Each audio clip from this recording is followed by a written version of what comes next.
All right, so welcome again to Military Guna TV. Thank you very much for joining me, and I want to say thank you guys for all those who have hit the subscribe button and also smashing that like button. I totally appreciate it 100%. I appreciate it. I haven't been doing much live stream recently because of work, so most of my videos are actually done in the morning and then set to pre-upload. But thank you very much, people, as I said, for tuning in and continue to show me that massive support. So I've watched a recent interview with Leon Bailey on Craig Butler's show. I think it's Craig Butler Speaks. You guys can go and check out that show as well. Very, very good show. Now, he said that, Leon Bailey said that, now the question that was asked to Leon Bailey is, what is the Tappa Whitmore's philosophy and what is his style of play and system? And Leon Bailey said that there's none in particular. It's just us as footballers who know the general concept of football, and we should we just apply ourselves based off what we know. Now, that can be very, very contradicting in so many ways, because you have literally 23 players, 24, 30 players with 30 different mindset and understanding of football and philosophy from 30 different coaches of how to play football, and that combines in a bundle, and that really, really can cause a lot of disconnect. So guys, as I said, before I go into any more details, smash that like button, because we're going to go a bit deeper into some of the things that I have seen over a duration of time period. Now, what I've seen is that so for example, first of all, if you guys know, I already did a video and how bad we were in regards to the defensive aspect. We consider like 13 goals in 5 games, and system, philosophy, and all those type of things, and formation has a lot to do with it. And people can say that yes, it's a different, every game is a different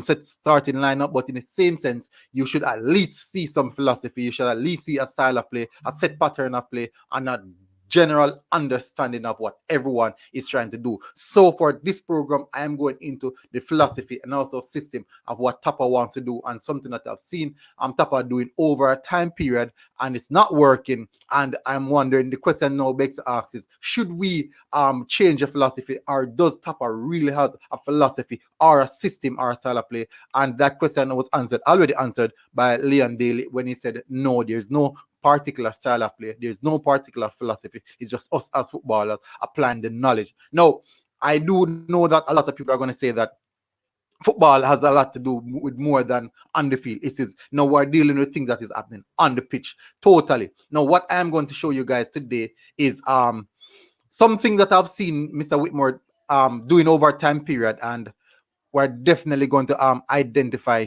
that aspect of what he's doing. So first of all, what you're seeing here, people, is actually in the blue. I'm going to use in the that you're seeing, like the green and blue. That's actually the Reggae Boyz. I'm using it as Reggae Boyz, and those dots are actually our opponent. Now, I want to use the reference of the Japan under 24 game, also the USA game, and I'm going to do a contrast and comparison for what I saw, even the Serbia game. But we kind of went a little bit more. We tell a little bit more in the Serbia game. Now, one of the big factor that I identify for like the last 6 games, that when I go through and rewatch most of those games, the biggest factor is actually the midfield zone. That is where the midfield zone. So I'm going to this is the area that, let me, oh, what is happening here? Totally. So this is the area that we have been significantly poor in this area. Let me use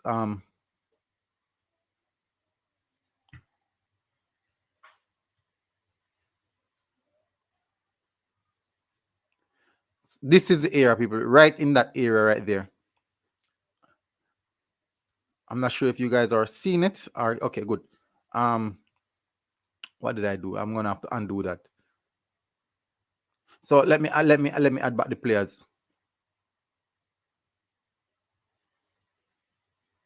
So let me add back the players, people. So this is one of the things that I realized that we were totally doing significantly wrong, and it must be something that we're going to work on. So for this purpose, I'm going to use a 4-4-2-3 formation. I'm going to use a 4-2-3 formation.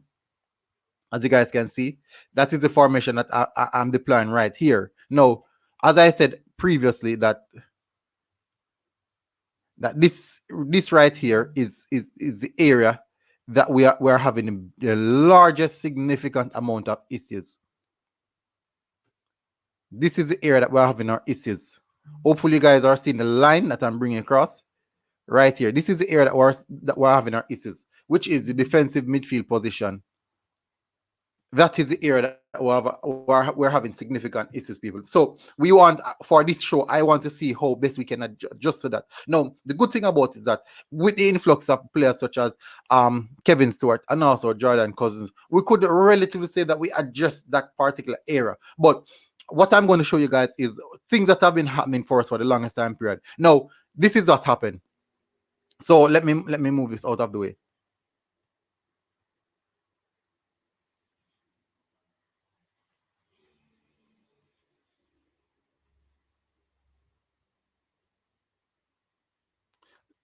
So let's use for example, people. So this is what happened. What we realize is that we fail. So I'm going to use it. So this is the opponent against us. They utilize all the in-betweens, all the spaces in between our lines. They utilize all the space in between our lines and they press us. Now, one of the areas that they overload, they tend to overload, most of our opponents overload in the midfield area, forcing us to go to the flanks.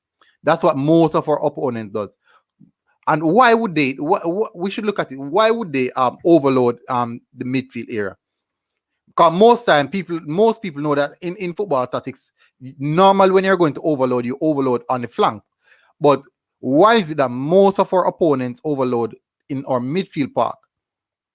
They create an influx of numbers in our midfield park. First of all, in any football world, what you know that coaches would watch previous games of their opponents. That's what coaches do. They watch previous games of their opponents. And when they do that, what that allows us to do is it gives you a better insight on how to hurt your opponent. Now, we know that for the longest time period, we have been significantly weak inside of the midfield area. So poor inside of the midfield area. And I do believe that after rewatching all of those our previous games, those specific coaches that we played against, they said, okay, their midfield is not good. Let's overload the midfield and force them wide. Now, when you force them wide, this is what it does. It really cuts off the linkage between the midfield and also the strikers. So we'd have to create by getting crosses inside of the box. That is the reason why for such a long time this is what we do. So this is us being pressed. This is us being pressed. So we have the likes of Leon Bailey right here, as you guys can see, likes of Leon Bailey utilizing the channel. This is what, because these guys are intelligent baller. This is what they will do. They'll utilize the channel. What we do is this. This is what we do. We play the ball over the top. We play the ball over the top. We play the ball over the top into the channel. That is what we would do. That's exactly what we would do. Either from the midfield or from the defense. So it literally seems as if we are just it basically feel as if we're just playing long ball over the top. That is how it would feel. We're just playing long ball over the top. So these are the passes that we'll try to play.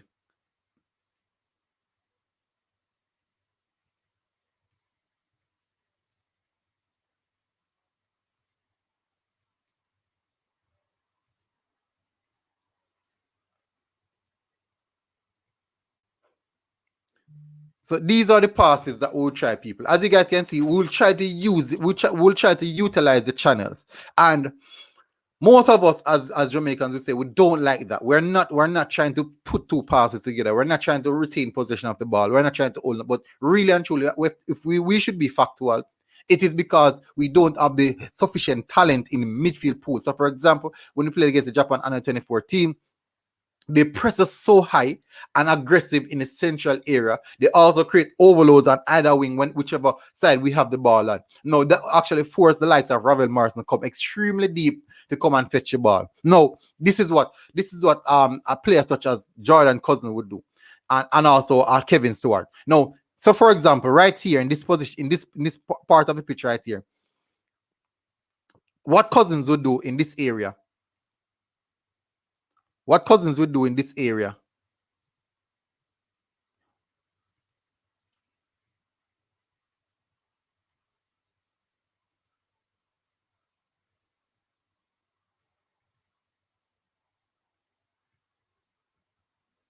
This particular area, Cousins will be dominant in this area. This is his zone. Right in that area, that is his zone. What Cousins would do, Cousins would be the type of player would pass it back to the keeper, let the keeper pass it to the right, to the fullback, either left or right. Then he would present himself. He would present himself in the central area to keep on recycling the ball until we gradually would force out of our own out of our defensive third.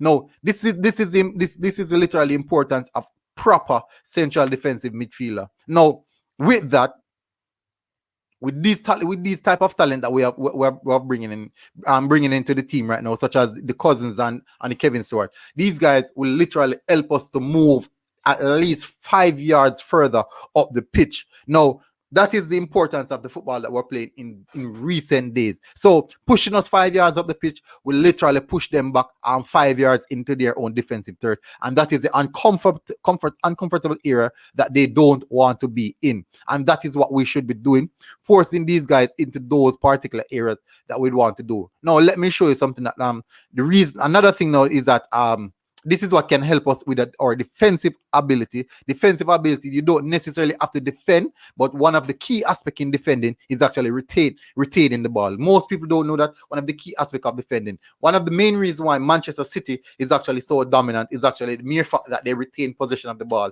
And if you don't have the ball, you cannot hurt them. And I don't think most people look at that. You don't have the ball, you cannot hurt them. No. Let me show you something that we have been doing for so long that limits our goal scoring potency. Because if you guys know, in those same 5 games or 6 games, we have only scored like 1 goals per game. So let's look at areas in which we can hurt team. Now, we do know that we have speed and power. We all know that. Everyone know that a Reggae Boyz team is actually a team consists of talented, high-paced, strong, powerful players for the longest time period. But let's be factual. Is it a case in which pace and power is actually the most ideal way of football in these days? No, we cannot say that, because in CONCACAF, the most technical team in CONCACAF is actually Mexico, and they're the one who have been the most dominant. Now, let me utilize this era. So this is us. We have a likes of Andre Gray in this area, Leon Bailey, over on the right wing, which is talent of cutting in. We have Bobby Reed. Let's say Bobby Reed. We have Ravel Morrison and Daniel Johnson in these particular areas. Now we have our fullbacks, maybe Powell, Arden, whichever one of those. Now we have Ethan Pinnock, Liam Moore, or Damian Lowe, whichever one of the defensive aspects we would want to use. But what we should do is that we definitely need to be a bit more brave on the ball and give our players the freedom of will to do what they want to do. Now, so we literally left like 3 persons around the back. So this would be Jordan Cousins or Kevin Stewart. He would be the man at this particular point in time who dictates the football when we are in this position. He will literally dictate the game when we're in this position. What that does, it helps us to keep possession of the ball in dangerous areas. Now, according to a system of plays, most of the time, most teams have a particular pattern of play. Let's say, for example, our pattern of play is this. We get it to the fullback.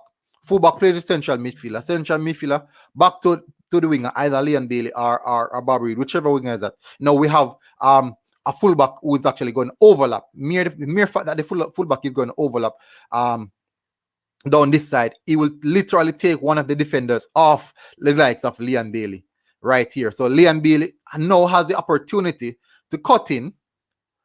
Leon Bailey now has the opportunity to cut in and take a shot off goal. And we do know that he has that potential to score this type of goal. So that is what Leon Bailey gets the opportunity. So that what that does, that overlapping fullback will literally free up a lot of space and time for Leon Bailey. Now, this is like a small pattern of play, something that we can implement, but we don't see much of that.